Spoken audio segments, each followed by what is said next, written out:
था कि जिस व्यक्ति ने ये समझ लिया कि क्या, कब, कहाँ और कितना बोलना है, तो उस व्यक्ति को सफल होने से कोई नहीं रोक सकता है। ऐसे व्यक्ति की सफलता सुनिश्चित है। शब्द हमारे हथियार हैं और हमारी कमजोरी भी। सही समय पर सही शब्दों का प्रयोग करने से इंसान काफ़ी सारी परेशानियों से बच सकता है, लेकिन बिना सोचे समझे बोले गए शब्द इंसान को मुसीबत में डाल सकते हैं। जिस तरह कमान से निकला हुआ तीर वापस लौट के कभी नहीं आता है, ठीक उसी तरह मुंह से निकले हुए शब्द कभी वापस नहीं आते हैं। महाभारत में द्रौपदी का ये बोलना कि अंधे का पुत्र अंधा ही होता है, महाभारत के युद्ध का कारण बना। आज भी लोग अपनी जबान का इस्तेमाल दूसरों को नीचा दिखाने या उनका अपमान करने में करते हैं, लेकिन सफल और समझदार इंसान वही होते हैं जो अच्छी तरह जानते हैं कि उन्हें किस वक्त कितना और क्या बोलना है।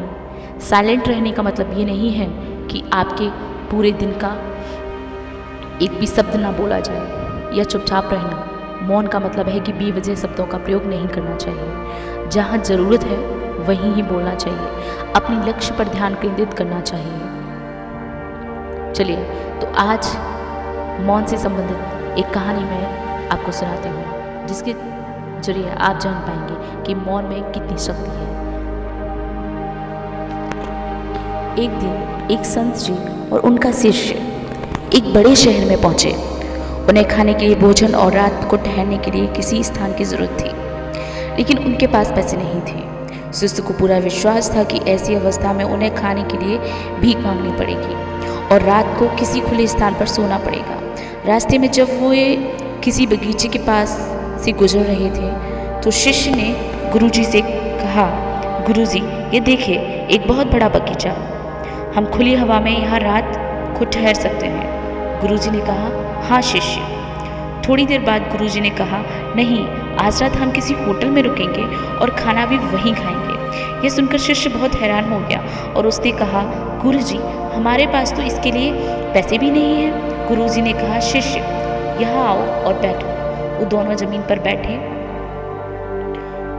अब गुरुजी ने कहा, जब हम अपना पूरा ध्यान अपनी 5 ज्ञान इंद्रियों, 5 कर्म इंद्रियों और मन को किसी एक बात पर लगा देते हैं तो वह बात सच हो जाती है।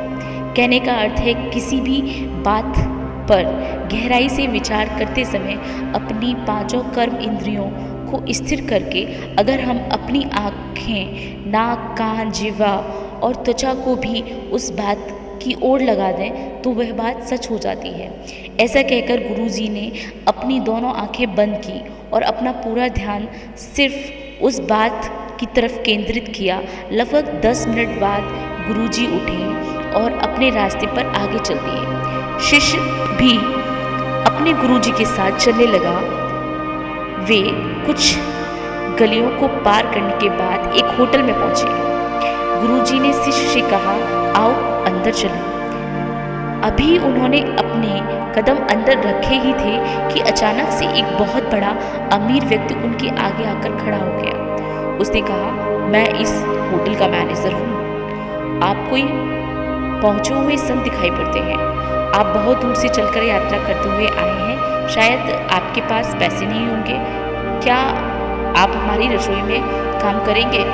मैं उसके बदले आपको खाना दूंगा और रहने के लिए कमरा भी।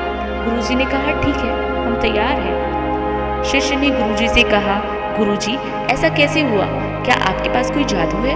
आपने ऐसा कैसे किया? संत जी मुस्कुराए और कहा, मैं तुम्हें यही बात बताना चाहता हूँ कि हमारे विचारों की शक्ति किस तरह काम करती है। जब हम अपनी पूरी इच्छाओं, पूरी इच्छा शक्ति और पूरे ध्यान के साथ किसी चीज़ के बारे में सोचते हैं और हमारे मन में उस बात के प्रति तनिक भी संशय नहीं होता तो वह बात सच हो जाती है।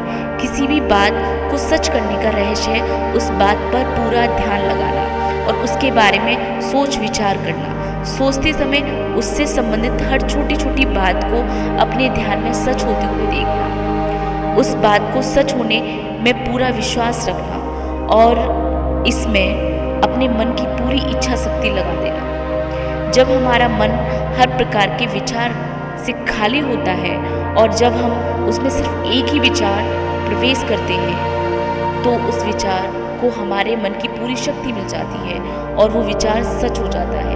और यदि एक ही मन में एक साथ बहुत विचार चलते रहते हैं तो मन की पूरी शक्ति उन सभी विचारों में बढ़ जाती है और इस तरह कोई भी विचार सच नहीं हो पाता। इसलिए हम सभी इस बात के लिए सतर्क रहना चाहिए कि हम क्या सोच रहे हैं।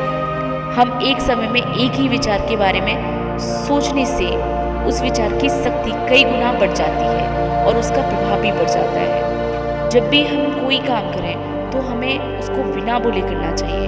हमें उस काम पर मौनित रहना चाहिए, क्योंकि जब उस काम को किसी को बताया नहीं जाता है तो उसमें एक अद्भुत शक्ति प्राप्त हो जाती है और जिसे हम पाने के लिए एक्स्ट्रा मेहनत करते हैं। जब हम अपनी सारी शक्ति सिर्फ एक ही विचार या बात पर लगा देते हैं तो कुदरत भी उस कार्य को पूरा करने में लग जाती है। शिष्य ने गुरुजी की ओर देखा और कहा, अच्छा, इसका अर्थ है कि मुझे भी अपने ध्यान की शक्ति को बढ़ाना चाहिए।